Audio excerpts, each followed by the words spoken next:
Hello, hello, hello. I am looking at you there. I am looking at my computer here and just making sure that I'm going live and that you can actually hear me because today is part two of the trilogy.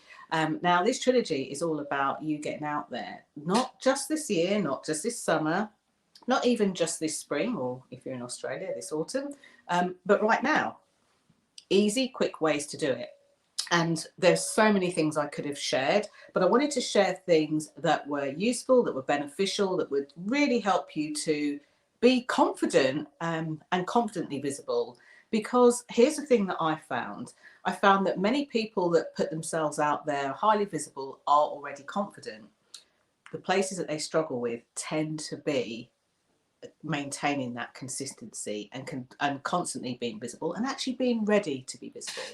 So if you are watching this, it is live now. It is now 11:31 here in London, and it's 12:31 in Europe. And I can't think of the times in EST and Eastern European and all of those. Eastern time in America. But either way, I am live. This is not pre-recorded. What it means is I'm streaming in three places. I'm streaming in the Visibility Vibes Tribe Facebook group, first off. The next place I'm streaming is on my Facebook page right here, the Queen of Being Seen. It's Jenny Kovacs, the Queen of Being Seen, not he Queen of Being Seen, as it said yesterday. I only noticed afterwards of my own error when I typed in my own title. But the other place that you might be watching this is YouTube. So just know that if you want to interact and engage, come over to the Facebook page where I can see the comments and I can interact and engage with you.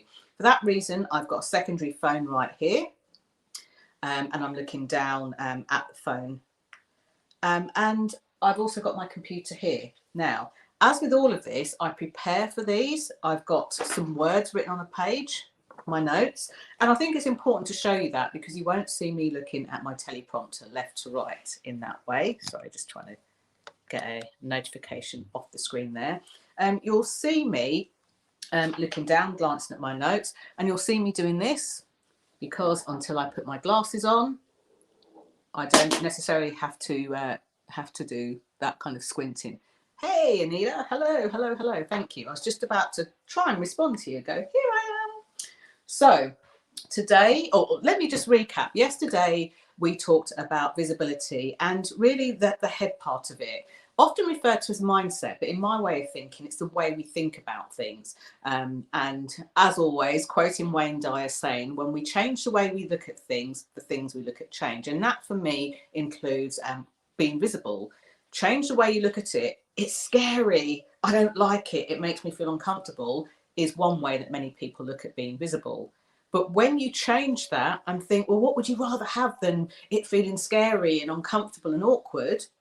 Well, I want to be able to do it normally, naturally. I want to be down to earth. I want to make connections. I want to relate. I want to sell. I want to engage. I want to be engaging. I want people to find it interesting. Now, those are just some of the things that I've heard over the years, but you might have said other things to yourself. And I can't give you the right, perfect answer.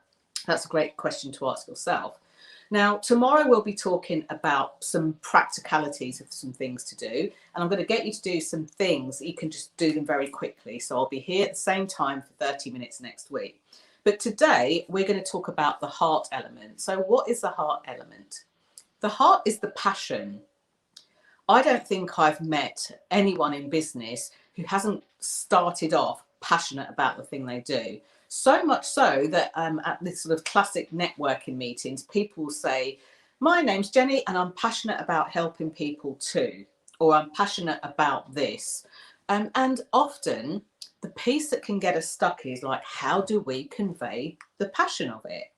So what I wanted to do today is I wanted to take just these few minutes to share some info with you, to share how you can do that and like how you can do it straight away, because I believe being visible can be very easy. So as I look down at my phone, I'm just going to find something that you'll see probably underneath this post. I talked about visibility. I talked about boosting your visibility, putting yourself out there. Everything I do is all around visibility boosting ways. And what I wanted to do is I wanted to share 3 ways that you can share what you do from a kind of a my passion is perspective, but in a way that sounds a bit less fluffier and more, has the person listening hear you more. Now, the beauty of doing this in this way is it helps the person to hear you. And if it's for them, great. If it's not for them, they still get a sense of what you do. Because so many times we get to speak to like hundreds and thousands of people about what we do, and we might want further conversations or need a little bit more time or connection. But if they're not what's termed as your ideal client or the ideal person for you, they will switch off, and that's okay. But if you can get into letting people know about what you do in a way that has somebody say, oh my gosh, that's me, or that's not me, but she needs to speak to Tom, or, I know exactly somebody who might need me. This comes out in lots of different ways. I've just hosted a room in Clubhouse, and I was talking about niching.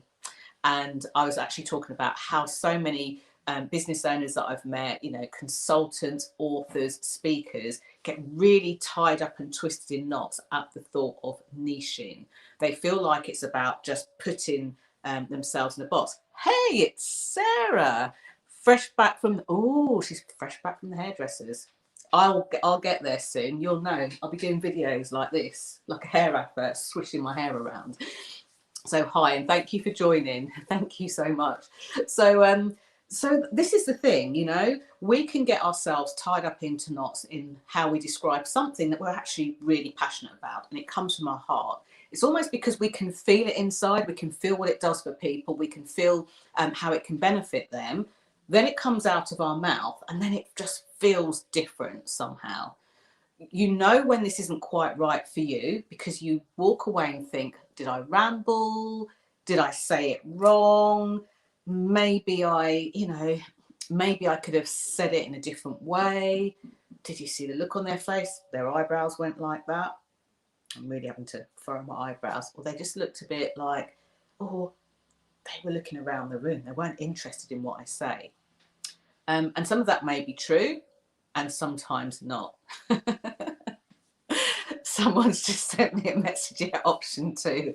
Yeah, I feel you, sister. I do, because I have had this too. So if you're wondering, like, where is this coming from? Remember that I am streaming on my Facebook page, my Facebook business page, The Queen of Being Seen. I'm also streaming in my Facebook group, which is the Visibility Vibes Tribe, a nice place where you can type stuff that your rellies and your friends and family don't see, and also on YouTube. Then you can go back and watch it again. Now, all of these will disappear. And the reason for that is I'm going to share really great information and tangible stuff with you. These will stay up for 5 days. So yesterday's will be up for 4 more days, etc., etc. So you can expect this to disappear. So what I would say is, if you're one of those people that hopped on by accident, got a bit of this and said, I must come back and watch this, look for the first space in your calendar today, no more than 30 minutes. And make sure that you come back and watch the rest of this before it disappears. Otherwise, if you're anything like me, you'll be like, yes, that's a good idea, I must come back and watch this. And then in the middle of next week, you'll be like, where was that thing again? I can't find it. That's when I start getting messages from people. Jenny, I'm trying to find that video that you did on so-and-so. Where is it? And I say, it's gone. Sorry. Hey, we've got Ian there. Hi, Ian. Got another person who's identified as Facebook user saying hi, but I'm still going to say hi. So I like to say hello to all of you. Okay, so 3 ways to share, like literally from your heart, authentically, something that you're passionate about. And I want you to share your passion. But here's the thing, you don't have to articulate your passion. I hope passion is something that you feel from me when I talk about being visible. I could talk about it all day long. I won't. I promised you 30 minutes. But you'll feel how excited I get about it. That's not because I'm an actor who's decided to be a visibility specialist. It's not because I've had any special training in how to get everyone else excited. I am genuinely passionate. So when you're talking about being passionate about something, say it like you mean it. Tip number 1, I guess. Not part of my official 3 ways, but tip number 1, share it like you mean it. Very recently I was speaking to somebody who was talking about working with me. We were having this conversation. I was listening out for all the things they were sharing. And you would think that they hated doing what they did or what they do. And the reason I think that that can sometimes happen is because we can sometimes get drained. This piece of not knowing how to convey our passions can drain us because we think we're doing it wrong, or we feel like we're not really hitting the mark. And if we stay in that space for too long, as somebody who's a business owner with a very entrepreneurial mindset, you'll look for the next thing. Some people call it the shiny object syndrome, and sometimes it is, but other times it can be, what's the next thing that I can do, because I'm just not enjoying this, I'm not loving it, don't want to do it anymore. So this is really important. Now, why is it important to convey passion without necessarily having to keep saying I'm passionate about? It means that people really feel whether you're for them or not. And that's the first thing. There are, like, even here on Facebook, there are 2.5 billion active users. And out of those 2.5 billion active users, you could probably help every single one of them. But not everyone's going to want the help for various different reasons. It could be the kind of psychographics of the person, i.e. their character traits. Not the fact that they are, between 40 and 50, they're a woman who lives in London or travels a lot and is engaged to be married, Not about that. It's about their personality and characteristics, and whether there's a resonance with the work that you do. So here are 3 things that you can do, 3 ways that you can share what you do from a place of passion, which enables you to be more visible, more seen, and to really kind of stand out so that your people see you. And at this point, I'm just looking down because I want to see if there's any way. I have to do this. Facebook have changed what they do. So yeah, I'm live now. That's what I want to see. Feels very narcissistic of me having a look at myself on my own phone. Just want to make sure, because I can see different comments from different places. Okay, so if you're commenting and thinking, Jenny, why aren't you seeing my comments? I can see them here. I can't always see your name, but it could be that you're in the Visibility Vibes Tribe Facebook group or you're on YouTube. So I'll get a notification of a comment, but I might not see who you are. So first way, dig into your why. I when I'm working with people, and I say this because I get the opportunity not to ask them just the question that I'm going to ask you, but I get the opportunity to delve deeper. This is important. When you discover the why that makes you cry, that sounds awful, but it isn't. The why that makes you cry is the thing that makes you realize why you do what you do. Often it has nothing to do with a business. Often it has nothing to do with your business. It also doesn't have anything to do with how much money you can make from it, whether it's a profitable thing for you now or not. And it has absolutely nothing to do with crafting the perfect client, profile, often called avatar in marketing, but the perfect client profile, they live here and they do this and they have 2 point whatever children and they have animals and pets and all of that kind of stuff. It's nothing to do with that, but it's everything to do with why you do what you do. So there's a couple of ways that you can get to this. The most obvious way that kind of everybody teaches is, why do you love doing what you do? But there's more to it than that.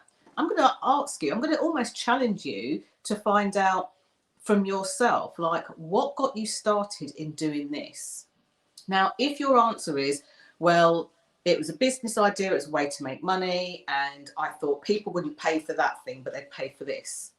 Any of you that have done that, they wouldn't pay for that thing, but they'll pay for this. That thing, what is it? Write it down. Write it down for yourself.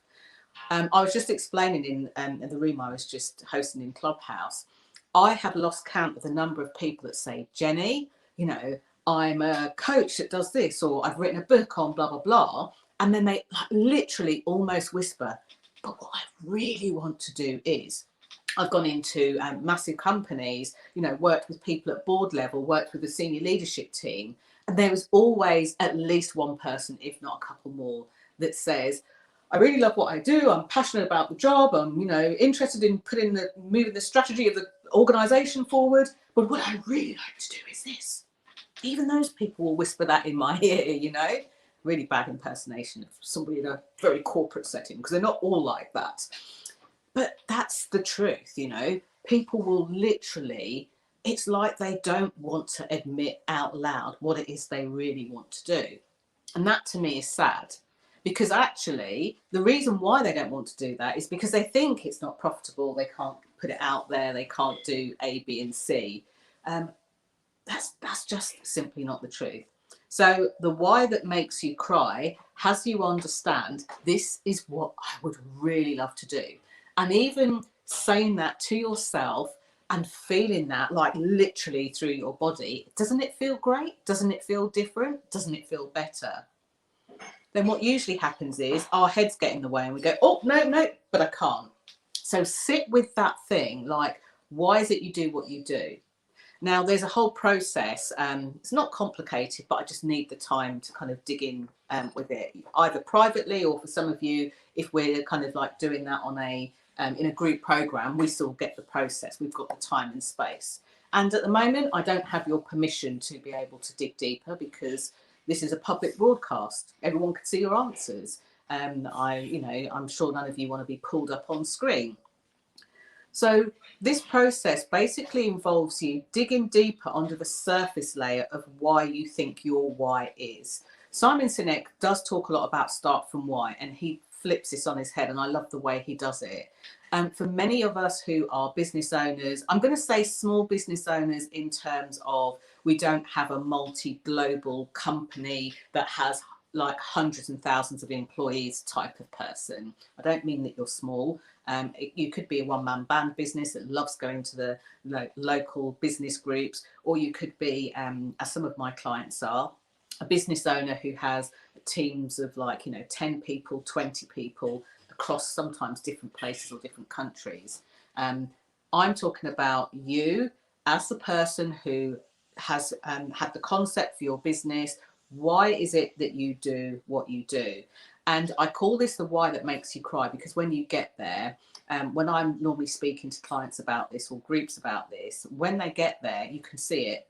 Gender, regardless of seniority, you literally, they either physically gasp as it hits them on a more conscious level, or you just see a little bit of their kind of eyes moistening. It's so hardly detectable that, to the naked eye, people wouldn't notice it, but they feel it. Or they say, oh my gosh, I feel like I'm going to cry. And then they say the thing. It's that. When you can get to that place, your messages doesn't mean that you have to come on here and talk about the thing and the why that makes you cry, but the message will get to you. Let me give you an example of mine. You might see me as the queen of being seen. You might see me as a visibility person and think that's all about, going live, presentations, video. And there's an element of truth to that. But the reason I do this, the why that could make me cry, is because throughout my life, not just for me, but for many other people, I've seen how devastating it can be, how frustrating it can be, how limiting it can be, how crushing it can be when you want to say something and either you're not heard, you're not sure how to say it, you wish you'd said it differently, somebody else tells you, no, you didn't mean that, you meant something else, therefore you feel ignored. I've heard firsthand in so many different places and spaces, back in my corporate days, if somebody was busy and you needed, and maybe they might have been more senior to you or a peer, you'd go over to their desk maybe and go and have a chat with them. There's that piece before you get to have the chat with them where you're kind of stood there and there's no acknowledgement. No, Jenny, I'm going to be half an hour. Do you want to come back? Or, no, hold on 1 second. I really want to speak to you. That whole kind of blank faced expression completely ignored. That builds for a lot of people as a crisis of confidence, and it builds horribly in two ways. It taps into their I'm not worthy of being listened to from anything up until that point they've experienced, including the teacher that shouted them in the classroom, the parent who didn't realise, be quiet dear, be quiet, I'm trying to speak, don't disturb me while I speak, from the children should be seen and not heard, and lots of different places. Many of the clients that I've worked with over the years have expressed and sometimes found that specific place or a number of those places. So when they're not heard, people will revert back to what's happened or what's gone on before falling outs with families, friends, all sorts of things. There's a little bit of work to do around that. Not onerous, but you can see it makes it easier if I can kind of like jump in and work with you and ask you those questions privately. Or like I say, in a group where we've got permission to, that's closed. And then the other thing that happens is they start to worry, well, if I can't get Jenny's attention and I stood at her desk for 10 minutes and she didn't even acknowledge me, then how on earth am I going to do it when I have to give this talk or this presentation? Are people going to think I'm boring? And they start to internalize it and make it mean something that often it doesn't, but they will take that on. That's where the crisis of confidence happens. That's where the little chinks start to happen. Before we know it, we are confident, we felt confident, and then it comes to a specific thing, we put ourselves out there and we crumble. I'm not even going to say I don't like to witness that. I can't. And I won't witness that for anybody. It doesn't matter actually whether I like the flavour of what somebody's saying. You know, there are some controversial figures out there who get their points across because they say the things they want to say. Doesn't mean that I agree with them, but they are self-empowered to be able to say exactly what they need to say, do exactly what they need to do, influence the people they need to influence. Why can't we all have that? And some people have different reasons why they can't do that. Yes, so true. We're still listening to outdated and wrong comments. Absolutely. And a voice for the voiceless is my mission. That could really make me cry. And, you know, as Ian will tell you, I have done a few Facebook Lives where I've cried. You know, I've been so grateful to be able to do something, help somebody. I have blood on screen. But that why that makes you cry is super important. It's important for you, and it's important that you get to doing that. So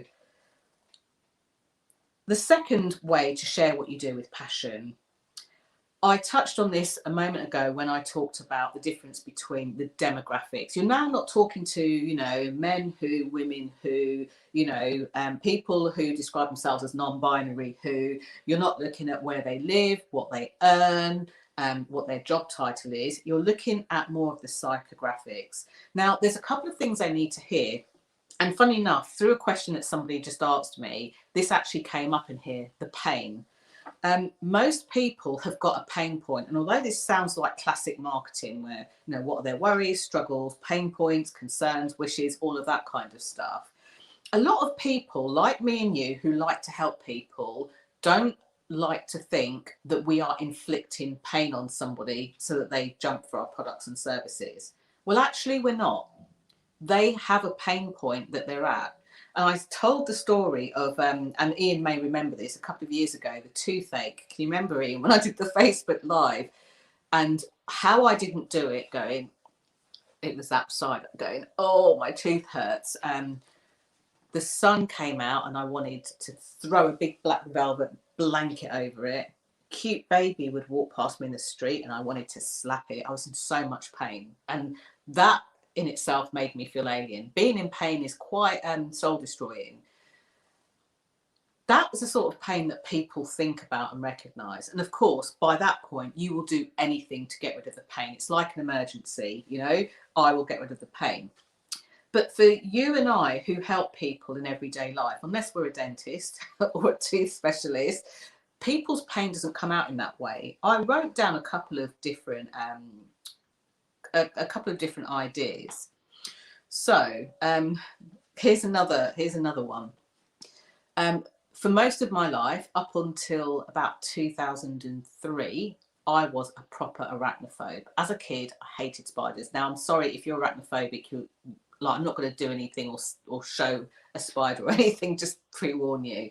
But as I got older, I never liked spiders. As I got older, I seemed to get worse around them to a point where I got ridiculous.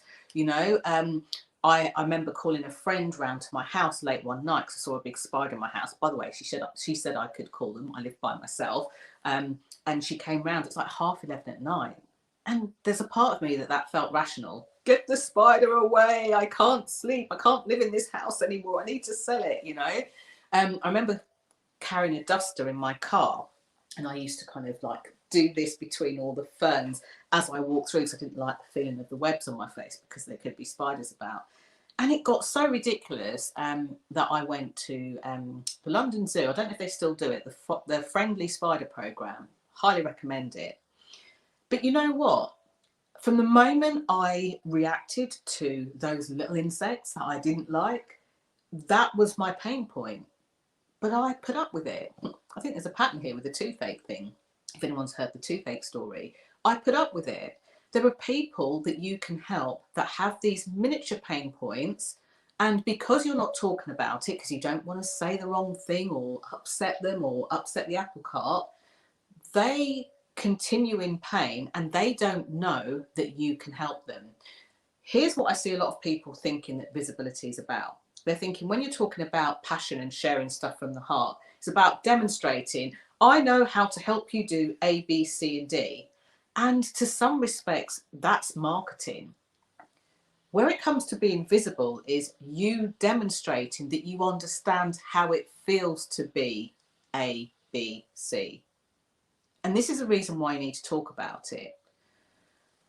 Otherwise, people like me with their kind of arachnophobia end up having a pain point pushed in front of them. And my pain point was I had to go to Australia. And all everybody could tell me about Australia was how big the spiders were. And I remember thinking, I literally will get off the plane and hide out in the airport. I will not be able to set foot in Australia if there's spiders as big as a house. Now, they're not that big at all. I just remember thinking, there's no way I can even go outside, like even be inside if I'm going to see them. I need to get rid of this. That was my pain point. That was my push point. But if I'd been in spaces where people had said, I know you don't like spiders, I know they make you feel uncomfortable and you're acting a little irrationally around them, maybe we can help, then I would have jumped at that. But I didn't hear anybody talking about that. And this is the same for you. Your people are in pain. Your job is to help them hear that you understand where they are. And when you understand where they are, there's so much you can do for them and with them. Okay, you can't do everything for them. And as a guide, I don't recommend that you do the stuff for them unless it's part of the way that you work. I was also sharing previously, here's another example of a pain point. When we talk about something where somebody hears it, they hear it and they either go, oh my gosh, that's so me, or no, that's not for me, that's not about me. I'm just checking on the time because I want to keep my promise to you to be brief in 30 minutes. So people say, no, that's not for me. Here's an example. In 2010, when I started my business, as well as the training and coaching element of it, there was also cakes and chocolates that I made. And I actually stopped this in 2012. It's a long story. I won't go into it right now, but it's not useful for what I'm about to share. But I remember at the time, I'd be like, yeah, training and coaching on one hand, cakes and chocolates on the other. I would always tell who would be a good client for the cakes and chocolates and who wouldn't by a couple of reactions. Oh, chocolate, don't talk to me about chocolate. I love chocolate. The voice would go, the eyes would roll, they'd get very expressive. Or cakes. And I feel a bit bad talking about this during Ramadan. Sorry if you're Ramadan and I'm now talking about food. Just like clear, cancel, delete that, or watch it after sunset and then gorge. So here's the thing. People would say, oh my gosh, cakes, what cakes? Have you got any tasters? Blah, blah, blah. I knew there were cake people. Every now and then, somebody would say, oh no, I haven't got a sweet tooth at all. Oh no, I like my cheese. I like my cheese. Or, oh no, I don't like sweet things. Or I can't eat them. I'm diabetic. That was a very clear indication of where people's kind of pain threshold was. It doesn't sound like a pain. They either liked the thing or they didn't. No, I'm a savoury person. Or don't mind sweets every now and then, you know. That's a very easy and simple way that people would demonstrate where they sat on the spectrum. And again, your job isn't to persuade the people that are like, no, it's not my thing. It's just to let them know that that's your thing. And they might know someone else who likes your thing. It's as simple as that. But when they're a no, they're a no. You don't really need to persuade them. You don't need to force them. You don't need to coerce them. Hi, Alan. So you don't need to do any of that.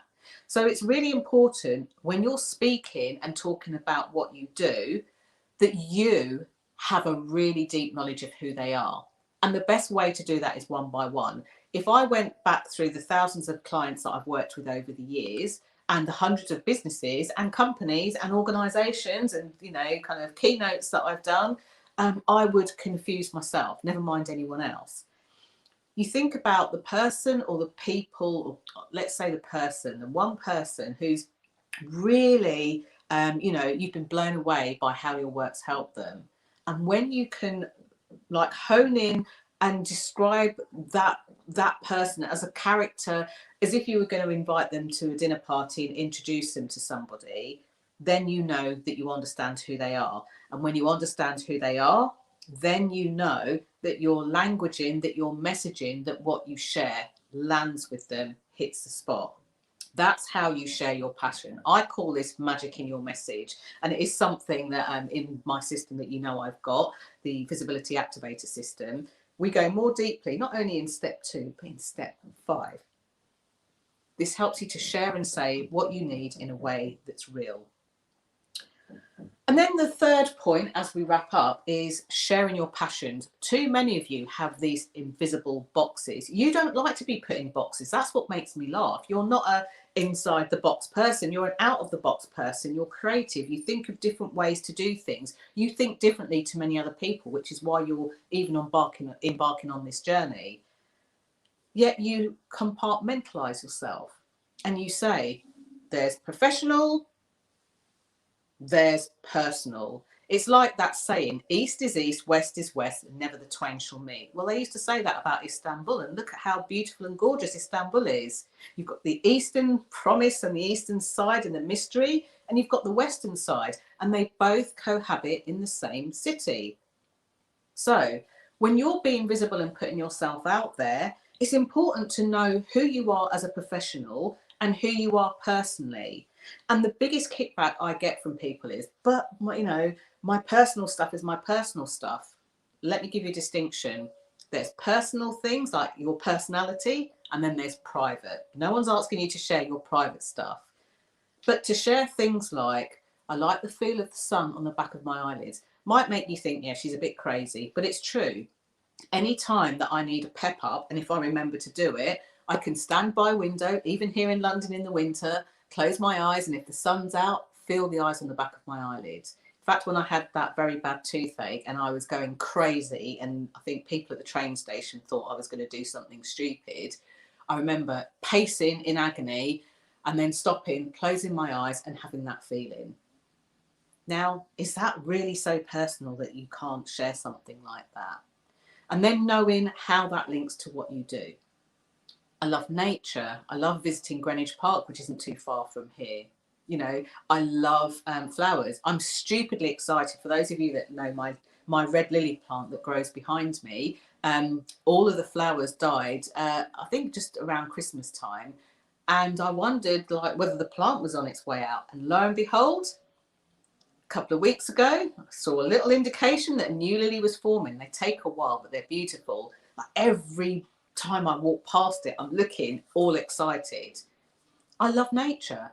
I love stationery. I love food and drink. I love great conversation. I love a green juice, and I don't mind a glass of wine, you know. Those are things about me, and it's important for people to know that I'm human too, you know what I like. I don't drink coffee, but I do like a nice coconut milk hot chocolate, especially from a specific brand here in the UK, you know. Those are things about me that I can share. I share that I now don't live on my own. I have the man here. Sometimes I share them on social media. But there's a difference between private and personal. And part of humanizing yourself and showing your passions is by sharing that. So tomorrow on the third trilogy, I hope you'll come back, 11:30 UK till 12 o'clock, just half an hour. I will show you what to do with those things, those passions, and we'll talk about the hands, how you tangibly put yourself out there, ways that you can do that very quickly. I'll give you some ways you can scribble down and share straight away. And then for some of you, you might want to think about it. You might want to think about, well, Jenny, if I was a visibility specialist, how would a flower growing have anything to do with being visible?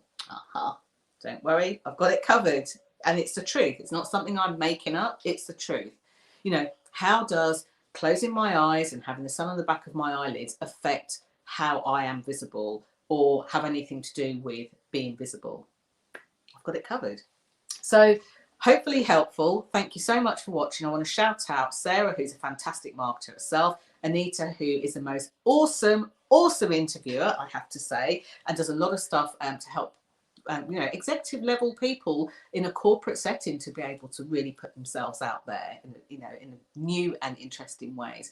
Alan, who has many different stories to share, but actually helps young people through his many years of wisdom and experience to do the things that they want to do in the world. And Ian, who saved my tech neck a few weeks ago, but is also a great photographer and also a very good cook, though I've yet to try one of his dishes. So I'll see you tomorrow. If you're watching this on the replay, please, you know, comment below. Please let me know what you got from this. I would love to hear. And following these, people always say, oh, Jenny, oh, so have you got any room for me to work with you privately? What would you do? How would it look? Send me a message to wherever you're watching this. Send me a message, or send me a message over on the Queen of Being Seen Facebook page. And if you are on Instagram, you'll be able to see where you can book a call with me as well. We'll have a chat. I'll find out where you're stuck, if you're stuck, if you need me, if you don't, and if there's something that I can do to help, I'll let you know what that is. And if not, that's fine too. So thank you so much for joining. I will see you same time tomorrow. Hopefully the sun will be out. I can close my eyes and feel the sun on the back of my eyelids. Let me know what you got from this. And if you don't want to say or share it publicly, go to the top of the page, hit the button, go into the Visibility Vibes tribe and put your share there. Maybe use the hashtag Trilogy or Visibility. Love to hear what you do. Okay, thank you so much for watching. See you tomorrow. Bye for now.